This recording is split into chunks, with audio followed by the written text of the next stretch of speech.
បាទសួស្តីអ្នកទាំងអស់គ្នាខ្ញុំបាទឈ្មោះប៉ៅលីមគឺជានាយកគ្រប់គ្រង Starbucks ប្រទេសកម្ពុជាហើយនិងប្រទេសឡាវខ្ញុំបានធ្វើការនៅទីនេះរយៈពេល10ឆ្នាំតាំងពីសាខាទី1រហូតដល់ទី52បច្ចុប្បន្ននេះនៅក្នុងប្រទេសកម្ពុជាហើយនិង6សាខានៅក្នុងប្រទេសឡាវហើយក្នុងរយៈពេល10ឆ្នាំដែលខ្ញុំធ្វើការនៅ Starbucks ជួបរឿងរ៉ាវជាច្រើនដោយអ្នកទាំងអស់គ្នាហើយថាមានកូវីដក៏ចាប់ផ្ដើមដំណើរការចូលមកបញ្ហាសេដ្ឋកិច្ចអីភ្លាមនឹង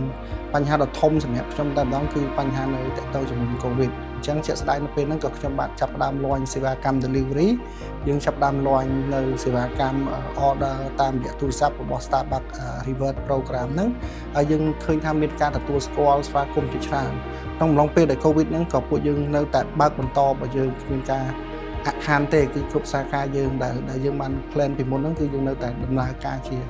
រៀងរហូតផងដែរបាទកត្តាដែលជំរុញឲ្យខ្ញុំ